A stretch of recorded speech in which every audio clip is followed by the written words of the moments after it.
Hello everyone, welcome back to organise learning channel. अगर आप मेरे चैनल पर नए हैं तो चैनल को सब्सक्राइब करें, वीडियो को एंड तक ज़रूर देखें और अगर आपको वीडियो अच्छी लगे तो वीडियो को लाइक शेयर और कमेंट करें। तो आज की इस वीडियो में हम डिस्कस करने वाले हैं जो सीबीएसई की तरफ से हमें आईसीटी की बुक है हमारे पास क्लास 10 के लिए, उसकी एक्सरसाइज और क्वेश्चन आंसर को हम डिस्कस करेंगे चैप्टर 1 के लिए। तो सबसे पहले देखते हैं चैप्टर 1 जो है हमारा, वो है कंप्यूटर एंड इट्स कंपोनेंट्स।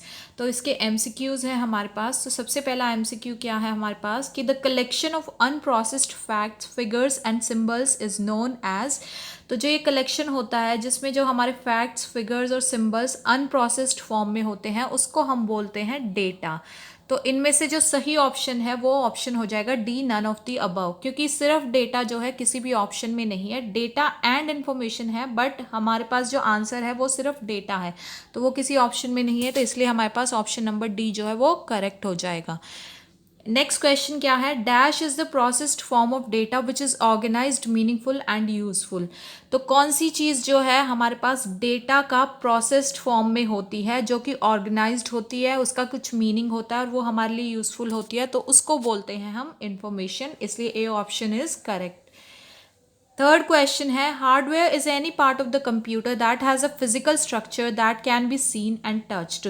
तो ये बताना मैं कि ये ट्रू है, फॉल्स है, या आपको इसके बारे में कोई श्योर नहीं है, या नन ऑफ दी अबव। तो हार्डवेयर जो है हमारा कंप्यूटर का वो वाला पार्ट होता है जिसका फिजिकल स्ट्रक्चर होता है, और ये ऐसा फिजिकल स्ट्रक्चर होता है जिसको हम अपनी आंखों से देख सकते हैं और उसको टच करके फील कर सकते हैं। तो ये बिल्कुल ट्रू है, तो option A is correct. Next question है क्वेश्चन नंबर 4, वो क्या है कि components of computer hardware are. तो कंप्यूटर हार्डवेयर के कंपोनेंट्स क्या क्या होते हैं, तो उनमें एग्जांपल्स क्या क्या है कि इनपुट डिवाइसेस और आउटपुट डिवाइसेस। तो बिल्कुल कंप्यूटर हार्डवेयर के जो कंपोनेंट्स है वो इनपुट डिवाइसेस और आउटपुट डिवाइसेस होते हैं। दूसरा, a system unit and storage devices. तो हमारे जो स्टोरेज डिवाइसेस और सिस्टम यूनिट है वो भी हमारे कंप्यूटर हार्डवेयर के कंपोनेंट्स होते हैं। तीसरा, कम्युनिकेशन डिवाइसेस भी हमारे कंप्यूटर हार्डवेयर के कंपोनेंट्स होते हैं, तो इसलिए D option all of the above जो है करेक्ट होगा। नेक्स्ट क्वेश्चन है, dash devices accept data and instructions from the user. तो कौन सी डिवाइसेस होती है जिसके थ्रू हम अपना डेटा और इंस्ट्रक्शन को जो है एक्सेप्ट कराते हैं यूज़र के थ्रू, तो वो होती हैं हमारी इनपुट डिवाइसेस। तो इनपुट डिवाइसेस के थ्रू ही जो यूज़र है वो अपने डेटा और इंस्ट्रक्शंस को जो है डिवाइसेस को प्रोवाइड कर सकता है। नेक्स्ट क्वेश्चन देखते हैं। नेक्स्ट क्वेश्चन है, which disk is made up of a circular thin plastic jacket coated with magnetic material. कौन सी एक ऐसी डिस्क होती है जो एक circular thin plastic jacket, circular होती है फॉर्म में, और उस पर कोटिंग चढ़ी होती है एक थिन पतली सी प्लास्टिक जैकेट की, जो एक मैग्नेटिक मटेरियल से कोटेड होती है, तो वो होती है हमारी सीडी यानी कि कॉम्पैक्ट डिस्क। तो B option is correct. Next question है, dash discs are use to store more than 25 GB of data with a very high speed in less amount of time. तो कौन सी डिस्क होती है जो 25 GB से ज़्यादा का डेटा स्टोर करती है और बहुत ज़्यादा स्पीड होती है, और कम अमाउंट ऑफ टाइम में ये जो है इतना GB से भी ज़्यादा का डेटा को स्टोर कर लेती हैं, तो वो होती है हमारी सी ऑप्शन यानी कि Blu-ray disc. Next question है, random access memory and read only memory are examples of. तो ये जो रैम और रोम है ये कौन सी डिवाइसेस होती है या कौन सी मेमोरी के एग्जाम्पल होते हैं, तो ये होते हैं ए ऑप्शन प्राइमरी मेमोरी के। नेक्स्ट क्वेश्चन है, which system uses only the digits 0 and 1। तो कौन सा सिस्टम होता है जिसमें हम 0 और 1 डिजिट्स को जो है इस्तेमाल करते हैं, तो उस सिस्टम को हम बोलते हैं बाइनरी नंबर सिस्टम। तो option B is correct. 10th question is, there are two primary types of software namely dash and dash. तो दो मेन टाइप के सॉफ्टवेयर होते हैं हमारे, तो वो कौन कौन से होते हैं, तो वो होते हैं C option, that is application software and system software. Next question is, GIMP, Adobe Photoshop, Corel Draw, Picasa etc. Are examples of dash software. तो जो ये कौन से GIMP, Adobe Photoshop, Corel Draw और ये Picasa जो है ये कौन से टाइप के सॉफ्टवेयर के एग्जाम्पल हैं, तो ये होते हैं हमारे पास B option, that is desktop publishing के examples. Next question is 12th question, which is, which generation computers used high level languages such as Fortran and COBOL and also used transistors instead of vacuum tubes। तो कौन सी generation के computers थे हमारे पास जिसमें high level languages जैसे कि Fortran और COBOL का इस्तेमाल हुआ था, और इसमें वैक्यूम ट्यूब्स की जगह पे ट्रांजिस्टर्स का इस्तेमाल हुआ था, तो वो कंप्यूटर्स थे हमारे सेकेंड जनरेशन कंप्यूटर। तो option B is correct. Next question is IBM notebooks, Pentium PCs, Pentium 1, 2, 3, 4, dual core, quad core, Param 10,000 are examples of which generation of computers? तो ये जो सारे के सारे एग्जाम्पल्स है कंप्यूटर्स के, जैसे IBM notebooks, Pentium PCs, Pentium 1, 2, 3, 4, dual core, quad core, Param 10,000, ये सारे कौन सी जनरेशन के कंप्यूटर्स के एग्जाम्पल्स हैं? तो ये सारे हैं हमारे पास फिफ्थ जनरेशन कंप्यूटर के एग्जाम्पल। तो ऑप्शन डी इज करेक्ट।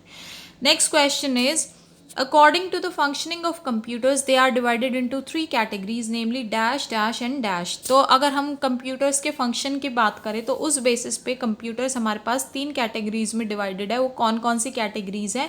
तो वो है हमारे पास option number B, that is analog, digital and hybrid. ये तीन टाइप के कंप्यूटर्स हैं।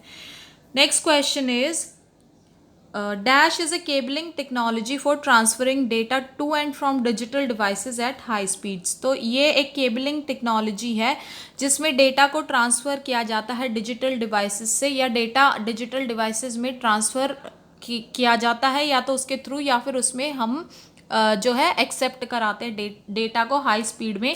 तो वो कौन सी केबलिंग टेक्नोलॉजी के थ्रू ये हम करा सकते हैं, ये इस डेटा को ट्रांसफ़र डिजिटल डिवाइसेस में? तो वो है option number B, FireWire. Next question is dash is use to connect the monitor to the computer which offers images at higher resolutions.